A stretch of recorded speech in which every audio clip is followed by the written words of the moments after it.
Hello, hello, hello, and welcome to another episode of Ladies Listen Up with my co-host, Mr. Shirai. How are you today? I'm good. How are you? I'm good. I am doing well. Well, as always, we have a hot topic today. This one is a real hot topic, but it's something that needs to be discussed, and it happens on both ends when we're talking about Right. relationships. So I think today, because of the topic of narcissists, I think this is a game of chess. I agree with that one. Yeah, that's a good one. That's a very good one. Well, all right then. And because I don't know how to play chess, I guess it's on your side of the Me, board. look, me neither. So Well, all right then. Your move, I guess, sir, is your move. all right, all right. I found an article talking about narcissist, and it says 11 signs you're dating a narcissist and how to get out. Now, you and I talked about the first one. You say this quite often, and it's the first one is they are charming. AF. Yes, thank you. I'm gonna keep it. I I'm was gonna keep like, it. G-rated. They are charming AF at first, and what it says, it explains that it started out as a fairy tale. Maybe they texted you constantly or told you they loved you within the first month. Something experts refer to as love bombing. Never heard of that. Now, maybe they tell you how smart you are, emphasize how compatible you are, even if you just started seeing each other. Narcissists think that they deserve to be with other people who are special, and that special people are the only ones who can appreciate them fully. But as soon as you do something that disappoints them, they could turn on you. And usually you will have no idea of exactly what you did. How narcissists treat you or when they turn on you actually has nothing to do with you and everything to do with their own beliefs. and so I'm going to be transparent in this episode because I've dealt with multiple narcissists in both romantic relationships and also in business relationships. And what I found out when I started doing a deep dive into this whole arena or this whole thing, like what is a narcissist and why do I put out a vibe to attract narcissistic people. And so what I found out in my research is that because I am a giver and I'm a doer, narcissists seek out people that are overgivers because Okay. they have that unhealthy because like we will talk about it a little bit later about it being actually a mental condition. And so I had to think about that because I go back to myself and say, okay, if you keep getting the same result, then you're the common factor. So Mm-hmm. what is it that you're doing to get this, to attract or allow this type of a personality in your circle? And what I found is that because they are charming, and most of the time they are manipulative, and we'll talk about that. But these are things that I specifically have actually experienced, and it can be a very it can be a I want to say it can be a very frightening or disheartening experience because they do come off as being so charming up front. I mean, we're talking about the whole fairy tale about Prince Charming and the white horse. We're talking about all of that. So Right. yeah, it's not a good experience. And I'm gonna go back and forth. There's two articles, and this says 11. What is it? Narcissists all follow the same patterns. And then here's some of the most common phrases they use, right? And I'm thinking this over. And this first one is called the idealization stage. Relationships with narcissists move very quickly. Neo said some people really do mesh well, simply do mesh really well because they have similar interests and complement each other's differences. But anybody who tries to do it too quickly early on is basically accelerating intimacy, and that is bad news. Anybody who has to do that suggests that they are doing something a bit creepy. Now, in the first few weeks, narcissists will say things like, "You're my soulmate. I've never met anyone like you before. You understand me so much better than anyone else. It's fate that we met." I've never felt this way about anyone before. Am I your only friend? You're my only friend. We don't need anyone else. You're so kind, creative, smart, beautiful, and perfect. We'll be together forever. Now, listening to folks talk about relationships and how fast they should go, right? So there's this thing out. A man knows within the first 3 months whether he want to marry you or not. I'm like, man, you better stay away from that serial killer. If he knows he wants to marry you within the, and it's rare. I know some people is like, I did it. Look, it's rare that somebody within the first 3 months knows whether they want to spend the rest of their life with you. That's a killer. If he comes off in the first 3 months, let's get married. It's like run, Forrest, run is what I hear. Yeah, you better ask him how many times was he married before and where are the bodies of his other wives and whatnot. Ooh, see, you know what? You kind of, when you went over that list, you started making my skin crawl because I was like, oh Lord, I wish I had heard this list before. Hey. But what is it? Vision. What is it? 2020.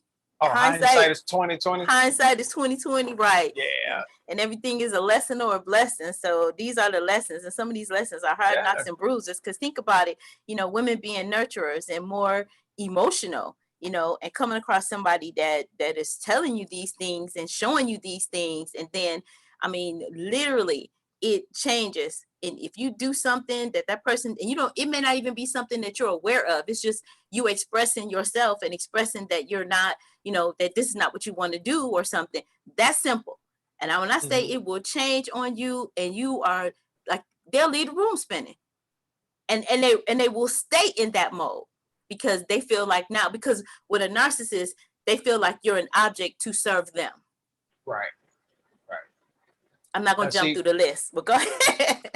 Now, see, number 2 on the list of knowing you're dating a narcissist, they hog the conversation, talking about how great they are. Narcissists love to constantly talk about their own accomplishments and achievements with grandiose. They do this because they feel better and smarter than everyone else, and also because it helps them to create an appearance of being self-assured.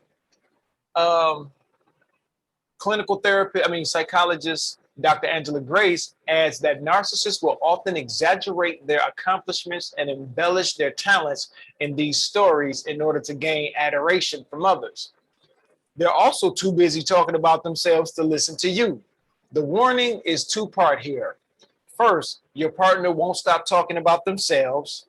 And second, your partner won't engage in a conversation about you. I've dealt with that. I've dealt with now that part. I've dealt with a woman that was a narcissist. You just sit back like,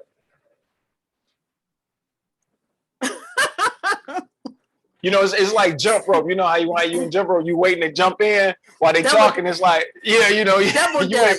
It's not even regular jump rope. It's double dutch. It's double dutch. You just wait. You bouncing back and forth, waiting for when they gonna take a breath so you can cut in and be like, I like that too, and then they'll go back. But remember, we have to keep in mind we're an object to a narcissist. So you're not even a person that has feelings or even a worthy conversation, because they're always in this grandiose thing, going on, a grandiose bubble. Oh my gosh, yes. Go ahead.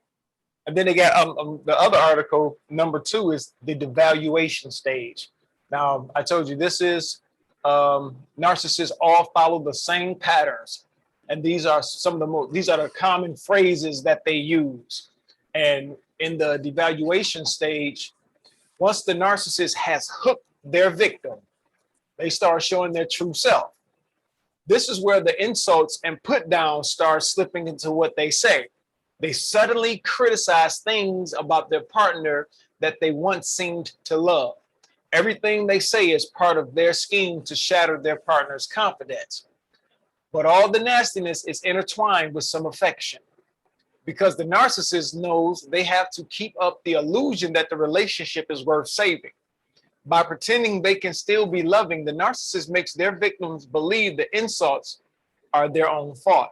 Now, during the phrase, narcissists may utter some of these things. You're crazy. You're too sensitive. No wonder nobody else likes you. My friends hate you, but I always defend you and have your back. You're so insecure. What's wrong with you? Aren't I more important to you than your friends? Your tears won't work on me. Why are you crying? You're being so manipulative. They will also probably start explaining away their behavior if they are ever challenged on it, saying things like, I'm just going to read a couple of these.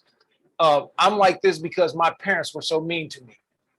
My ex cheated on me. Love is just hard. We have to work on it. And the last one I'll use is, everyone abandons me, so you have to help me. So they become the victim. Yes.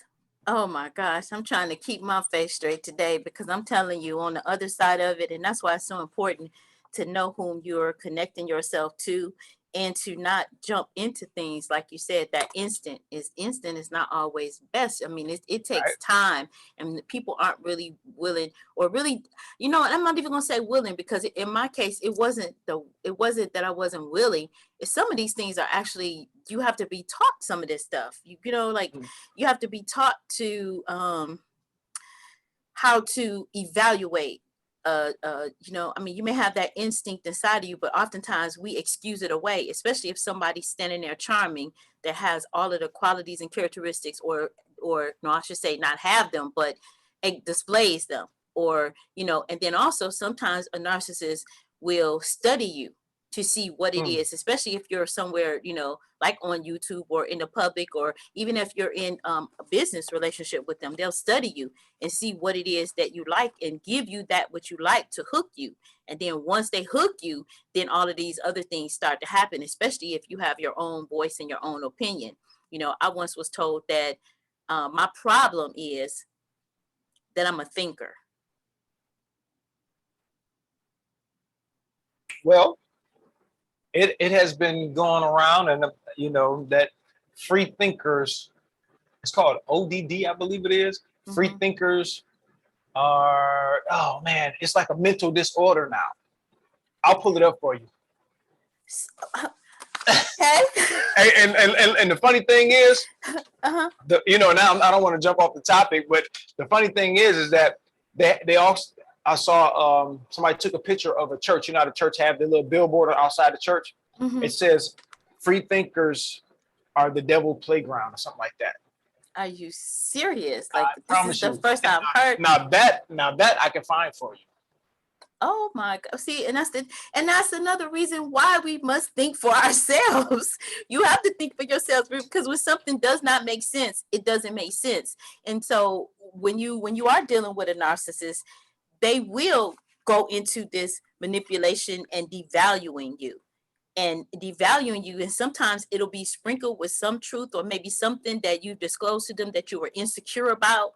So they pounce on that, and then they elevate it. And now you have you in your mind thinking that, you know, okay, because there's some truth sprinkled on it, that there is something going on with you. People draw you in. Oh, yeah. And so now you're drawn in, and then now you're sharing the information, not knowing that they're absorbing this information like a sponge to later be used to you, used against you when you disagree. You can disagree about the slightest thing, doesn't matter, because once they feel like your usefulness is gone, oh, now the object, you're an object now. Now, I found the article on nonconformity and free thinking are mental illnesses. Now, they said, is nonconformity and free thinking a mental illness? According to the newest edition of the DSM, I think it's 4, Diagnostic and Statistical Manual of Mental Disorders, it certainly is. The manual identifies a new mental illness called oppositional defiant disorder, or ODD, defined as an ongoing pattern of disobedient, hostile, and defiant behavior. Symptoms include questioning authority, negativity, defiance, argumentativeness, and being easily annoyed. The manual used by psychiatrists to diagnose mental illnesses, and the DSM-4 is the manual used by psychiatrists to diagnose mental illnesses. And with each new edition, there are scores of new mental illnesses. You know, it's like, okay, so if I question your authority, be it that you're right or wrong, I've got ODD, you know. Yeah, mental illness because you're a thinker. Oh my gosh, then I know I have it. I mean, like I've been tagged that you're a thinker, so you have an issue. So I'd rather be a thinker and have an issue than to just conform to that which just does not make sense to me. Yep, that's one of the things I've always, that's one of the reasons why I didn't go to the military. You know, my family are military people, right? Mm-hmm. And it was like, I ain't going to no military. You know, I went through the steps or whatnot. I was like, no, I'm good. You're not telling me what to do. You know, I couldn't do it. I mean, I lived on the base with my brother, but I'm glad I didn't go in. It seemed like the military has to break you down and reprogram you. Yeah. Now, jump in front of that bullet for America. No, me. No, my father was military, so I do get that part. They do have to break you down so that you can conform, and there's that control. But they got to reprogram. Back to our narcissist, that's what it is. It's all about control. Now, if you go along to get along, you will and shrink yourself and don't have an opinion and become, I was gonna say vanilla, but no, vanilla is good too. No, just become a part of whatever their program is or whatever. As long as you conform, then you can stay a part because you just be a clone. You'll be a clone. Absolutely. And that's it. And then the funny thing with being a clone is, hey, whatever they need you to be, you will be it just to go along to get along. That phrase, I'm gonna go along to get along. Whatever they need me to be, I'll be it. And unfortunately, we do have some people that are married and they have been in that for so long. They just accept it. Because I've been witness to several people that are in, and the craziest thing is when you start to identify and see certain things and see certain behaviors, it's hard to cut it off. And then you hear that person, that spouse, making excuses for that narcissistic behavior, and it's like they have been so they've been in that for so long that it's like, no, just do what they say. And they'll tell other people that too. Nope, just let them have their way. And that's the go along to get along mentality or personality. And the funny thing is, I know someone in that situation right now. Mm-hmm. But the more you try to see, that the thing is, when you're dealing with someone that's dealing with a narcissist, mm-hmm. if you try to even hint at it or like, yo, this person's not good for you, you've diminished who you are in order to, to prop this person up. Mm-hmm. All of a sudden, what you'll do is have them push away from you all, family, friends, or whoever, and move closer to the narcissist. So, unfortunately, for me, it's just, my solution is just, hey, you know what? You got to bump your head. And it's a clever game. And like we started out with chess, it's a clever game of manipulation and brainwashing. And, especially when they use the Bible. Oh my gosh. Yes, they'll use, and they know it. That's the thing. Oh yeah. They know that intelligent. Bible. When we talk about that charm part, we're talking about people that are intelligent, that are well read, well studied. But it's that brokenness that's on the inside of them that they project onto somebody else. And especially people that get close to them. And then the thing of it is, and that's the crazy part of it, the charm is what is the allure. It's not like it's on their sleeve or they're wearing a banner. It's like this person can, put you in a hypnotic state, really. Put you in a hypnotic state. And then when you look up, you've already conformed, and you may have, I've had business partners that now on the other side of it, I realized that were completely narcissists. I've had, like I said, romantic relationships where they were narcissists. And like I said, I had to stop and step back and re-examine myself. What is it? So I'm allowing this because it's my fault if I'm allowing it. It's so I think that's part of it, not holding yourself accountable and responsible for this, for building this life. This is yours. A lot of people don't even know that. And that's what I say about, sometimes it might take one thing. May take for you to hear one thing, like the list that we go over. For me, it was John Walsh. I don't know if I ever meet him, but I owe him a debt of gratitude because his list that he went over was 10 things that you're in an abusive relationship. And now I even go further that I know more about narcissists, that if 8 of those 10 things on that list, and he said just one. Now, if you got 8 going on and you can identify them, I have signs of a toxic relationship or unhealthy relationship. And we'll talk about those as we go along a little bit, because I know you have some more on your list. And I'm like, yeah, we don't have to go over the whole thing, but you said, okay, hey, some of these are just like, wow, see, a narcissist, they feed off your compliments.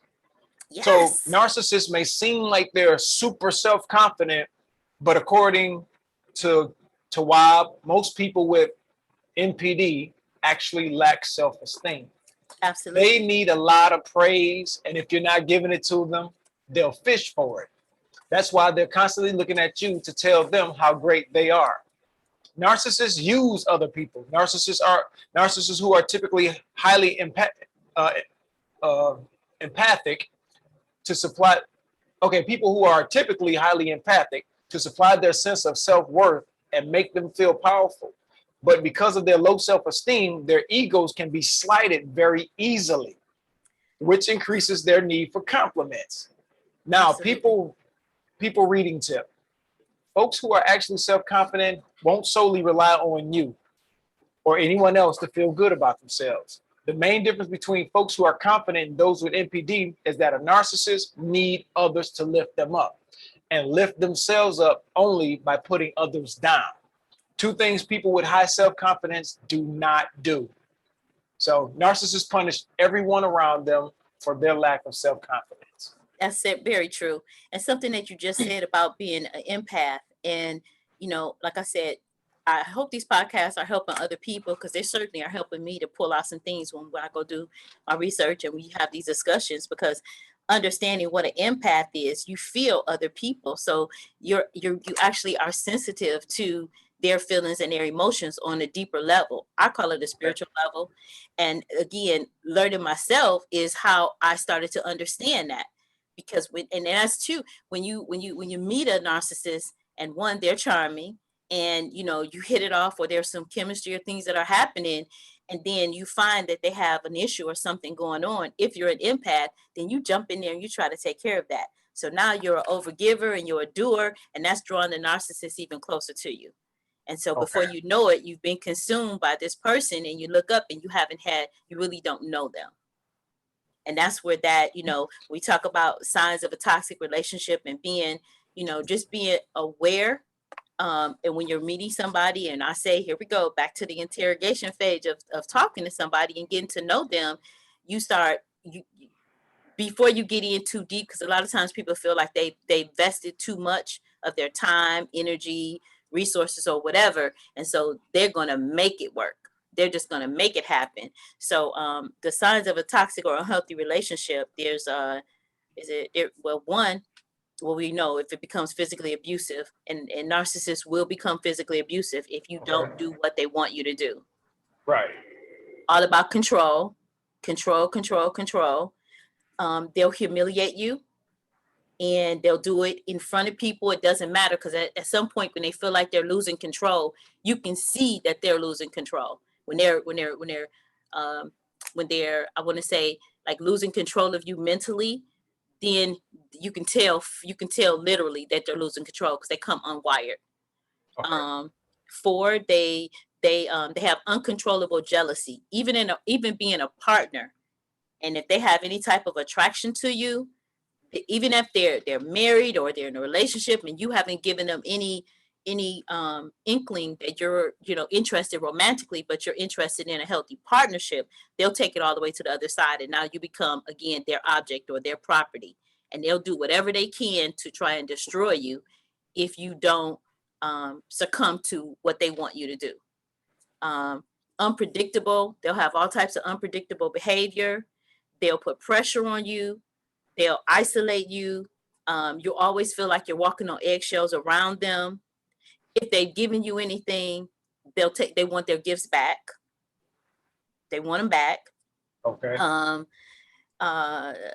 They want to know your every move, and they'll give you the silent treatment if you don't. So it's like a big old bratty kid.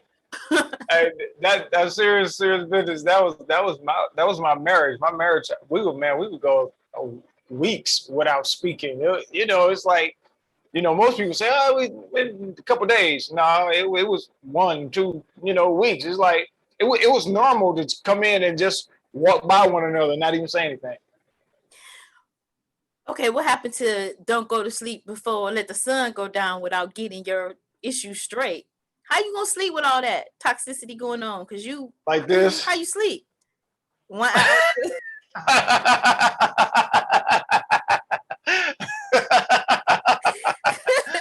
Man, I'll be sleeping with one eye open and one eye closed. Hey, sometimes you sleep in the other room. Okay. Hey, Okay. yeah. Go ahead, finish. Hey. Well, that's the list about Okay. that's about unhealthy relationships. And if you want to go, I don't like bringing a challenge or a problem without a solution. So the solution for a healthy relationship, is one, understanding that narcissists don't change. Okay, they're not going to change, and you can do all that you think that you can, or they will not change. The only way they'll change, and this is is to seek help, because it is a mental condition that they need help with. And because they're a narcissist, they're not going to go get help, because Hey, there's but you nothing know wrong what? with them in their mind. It's something wrong with you. But the funny thing is, as you said, they need to go seek help and this and that and the other. When you look at like a lot of men that exhibit this behavior, or just no, put it this way, a lot of men, women that exhibit this behavior, it's constantly being fed to them, by their parent though. Mm-hmm. They grew up with a parent that probably coddled them. You're a princess. You're a princess. And Mm-hmm. I'm gonna get some enemies on this one. I Uh-oh. don't ever tell a little girl she's a princess, right? Okay. That's a fairy tale. You're not a princess, right? Okay. Princess, king, queen, all those are just names somebody made up and gave importance to, right? Okay. You are who you are. Your name is the best title that you could ever have, Okay. right? So find importance in that. Quit telling these little kids that you could be a princess. You could be.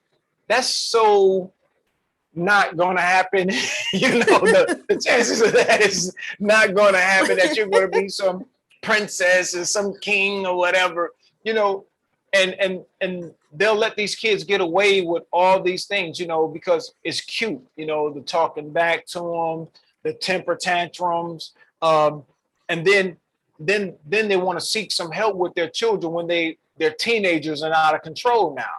Mm-hmm. And then they're exhibiting a lot of the narcissistic behavior, because these people have been coddled to all their lives because their parents did it. Then when they hit the real world is not going to coddle you. The real world is not going to give in to your every demand. So they do seek to find those that are givers. Like you said, hey, my mom gave. And so guess what this guy is going to find? Someone that will give, just like my mom did. That's why I tell women, it's more important that a little boy sees a man take the trash out than watching you take the trash out. Absolutely. For sure. And then for those that don't understand, is when I see a mirror reflection of me doing something that I'm supposed to do, I'm going to mimic that. If mom is bringing home a boyfriend that always lays on the couch, drink brew, smoke bud all day long, hey, that's what I'm supposed to do there, because mom is taking care of him. You know what I'm saying? But if she brings in somebody that's always busy doing something, getting the job done, okay, that's who I need to be. That's what I'm saying. So we emulate those that look like us. Absolutely. And I think that is important. That's, and we talked about having, mentors for the single parents, or what have you, having mentors so that boys are able to see what a man looks like and what a man does, I just, that's very, very key and important. So, and we talk about the communication part all the time. So when they talk about healthy relationships versus the toxic relationships. A healthy relationship is you being able to be yourself. And I think that's something that's, we're always worrying about how this is going to affect the other person. Well, if it's negative, then yes. Or if it's something verbally abusive, yes. But just being yourself should not be offensive to someone else. If being yourself is offensive, then it's not your issue. That's their issue. And you have to have your boundaries and like, okay, this is who I am. And that's not some of the concepts and some of the things that we say are easier said than done, because a lot of people don't know how to apply the things that they actually believe in or that they say. Honesty, that is a huge one. There was this movie out about we couldn't lie. And I mean, the things that they were saying tickled me, because I was like, wow, we all say we're so honest. But if we really looked at that, then I don't know, we have to think about it, because the things that were so honest, like, he showed up at her door and he said, I'm only here to sleep with you, right? And she was like, yeah, but, I'm only going out with you. What'd she say? Because I'm bored. I'll probably never see you again. But it was like, just, they were just like totally super honest. It was just really funny. I was like, wow, we have to think about that. Are we really, truly, truly, truly, truly honest? But the list says honesty. It says good communication. It says respect, feeling safe. That's a huge one. Feeling safe and not feeling that you have to walk on eggshells. I'm adding that one. But feeling safe means that you're safe in the space with that person, that you're able to communicate, you're able to talk with them, you're able to, express, even if you disagree. You shouldn't have any like apprehension about disagreeing because it's an unsafe place. I think a lot of people don't understand what that means. And you know what? And you and I always talk about, we always talk about both sides. That's why I really love talking to you, because we talk about both sides, and it's not just, women have to be safe with their communication. Men have to be safe too, and it may not be a physical abuse that they may go through, but it's still,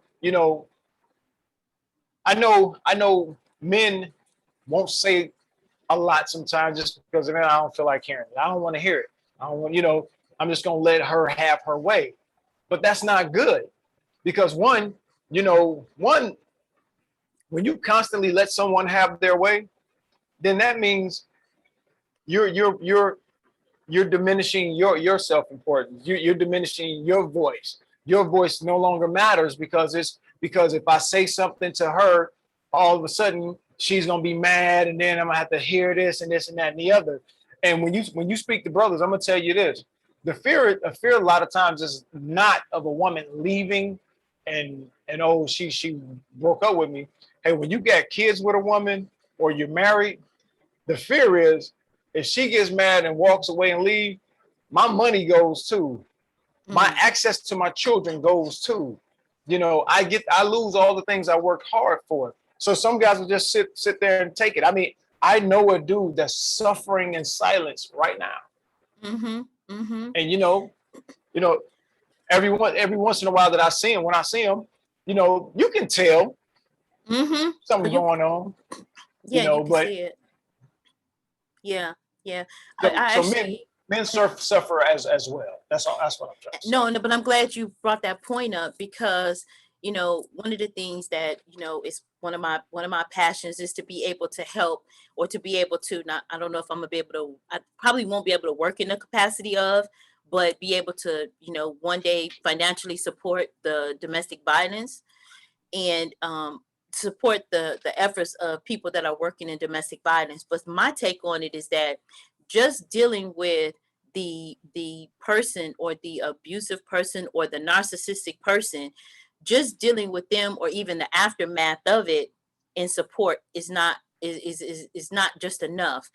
The person that is abused, whether he's male or female, we do a lot to help women that are going through domestic violence, but we don't do enough to help the men that are going through domestic violence, because the society like expects the man, because he's the stronger one or whatever. But how much strength does it take to know that you're stronger than someone, but to be able to not physically hit or abuse somebody it's not even abuse at that point, but physically stop a person from abusing you? And I say, because I've had men to come to me when I was running a domestic violence program that was, ashamed to say that they were being abused, and didn't want to leave because they had children, didn't want to go through the system, and didn't really want to leave their children with her.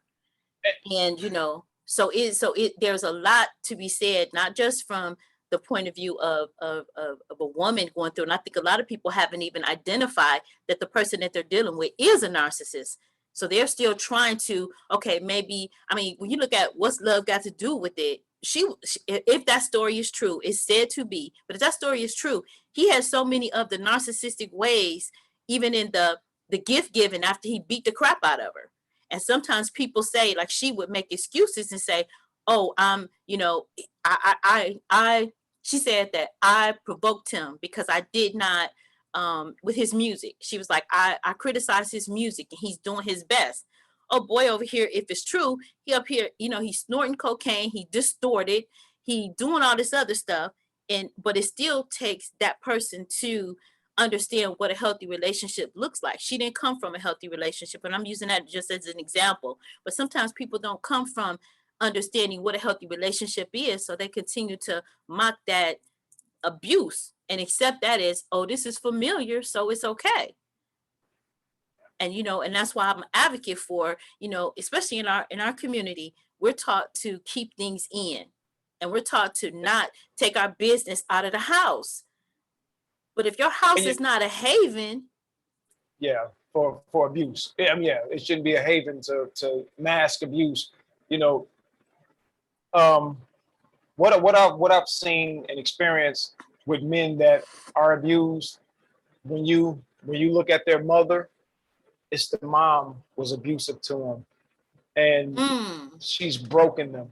I spoke with a young lady, and she was, when I said this to her, it was like a light bulb went on, right? She was like, wow, I do that. And I said, the thing is, it's like when a woman, I guess, hates that father that much, that she takes all her anger out on him, on the little boy, you remind me of him, this and that and the other. And it's like, wow, you're going to break that little dude. He can't do anything right. And absolutely. And they grow up. They either grow up becoming the abuser or allowing it to happen because, hey, they get with a woman that beats them down like mom did. You know what I'm saying? Right. I mean, I watched a woman at Coney Island publicly destroy her son. And the thing is, when I saw it, you can tell he was gone. His shoulders just went down. He was a tall kid, right? He was taller than his mom. She just up in his face and you ain't this, you just like it. And I'm watching like, wow. And then it's just, he went from this tall kid and he shrunk. Absolutely. Wow. Absolutely. That's breaking his spirit. She already broke him. You can tell he was already broken. That's so sad because, he'll either, like you said, grow up accepting that as okay, the behavior is familiar, or he'll grow up with, and I've met men that actually they're attracted to women, but they have a disdain for women.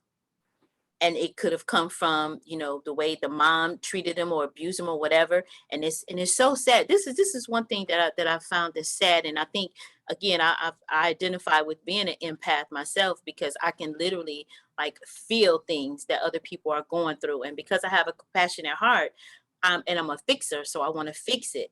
But then I had to learn how to keep myself out of harm's way. And keeping myself out of harm's way was educating myself and going back to healing anything inside of me that needed to be fixed or needed to be repaired. But I've noticed something, oftentimes it's hard to separate, and you have to stay in a safe place yourself, because when you're that in tune to people, you can be in tune to that person and the nature of the person, and the behaviors of that person can be detrimental to you. So you identify with the person, like, but they say you're not your actions, you're not your actions. I don't like your ways, but it's not you that I don't like. I just don't like your ways. Yeah. So it gets kind of deep, and I'm trying to explain it from the female perspective that, that care and that want to help people to really get a good understanding of this, because it's really a deep issue, especially when you get into a relationship and then you grow in love with a person, and and then all of a sudden, because sometimes it doesn't show up the first month, the second month, in 6 months down the line, but I think 6 months is about as long as they can hold their breath. But yeah, because you're gonna piss them off. Yeah, at some point. Yeah, you're gonna piss them off. At some point. And another characteristic is they lack empathy. Yes. That's number 4 on the list. And lack of empathy, or the ability to feel how another person is feeling, is one of the hallmark characteristics of a narcissist. Mm-hmm. Narcissists lack the skill to make you feel seen, validating, understood, or accepted, because they don't grasp the concept of feelings. Mm-hmm. And translation, they don't do emotion that belongs to others. And and when I sit back and I look at social media, and I listen to a lot of the women out here now, it's like the modern woman now, and it's like, wow, you all are trying to get rid of your emotions. Mm-hmm. You all are, for the lack of better words, are becoming uncaring. Mm-hmm. And I'm like, wow, if you allowed a man or whoever it is you had a relationship to destroy you like this, mm-hmm. that's a sign of weakness. Mm-hmm. And I'm saying that we've all been hurt. We've all gone down that path with someone that we were really into, and they just wasn't into us. Right. So from there, that's where we should learn strength from. That's where we should get strength. That's a part of strength. Okay, look, I'm hurt. My heart broke.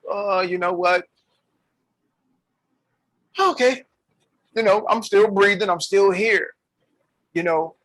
And that's why I tell people, before you get in a relationship, mm-hmm. get in a relationship with yourself and love yourself first. Absolutely. Don't count on another person loving you in order for you to feel good about yourself.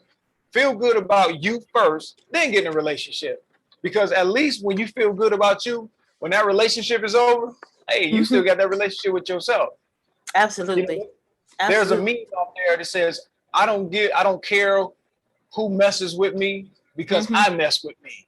Hello. You know what I'm saying? But they, of course, they didn't use the word mess, but it's like, so, and that's my motto. It's like, look, I don't care if you don't like me. Guess what? I like me. I'm cool with me. Absolutely. Absolutely. And it's not to the point where I don't want to listen to what anybody else has to say. It's just a simple fact that when you try to berate me, destroy me, and belittle me, you can't do that.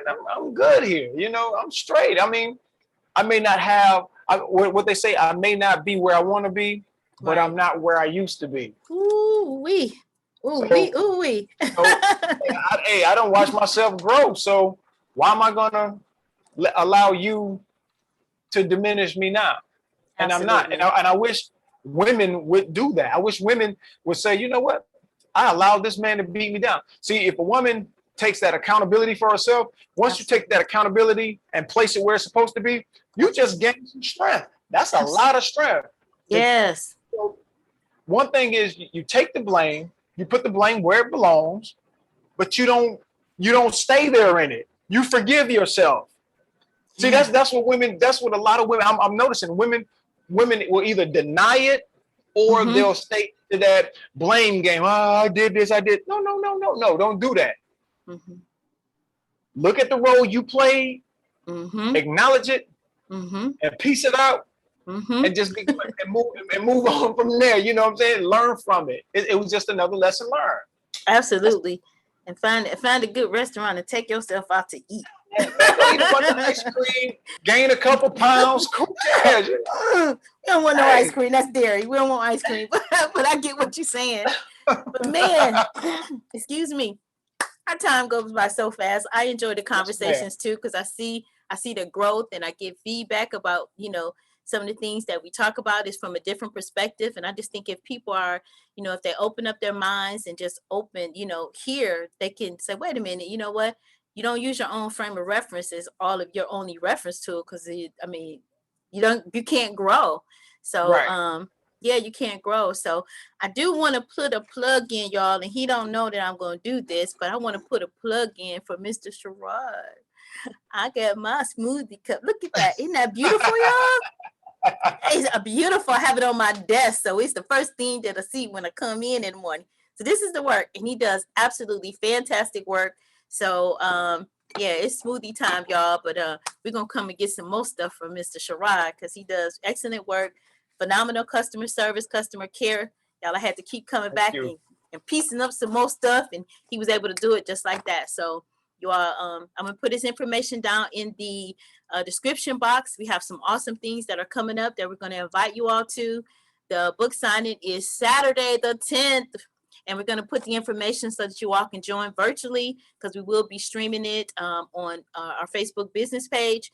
So we'll put the information down in the description box, and that puts pressure on me. I have to get this one out really, really soon. So we're going to get it out for you all. And again, Mr. Sherrod, thank you. We appreciate you. I appreciate you. Thank you so much for everything that you do. Thank you for having me on here.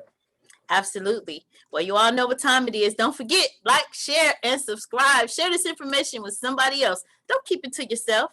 And until next time, stay fearless. Bye for now.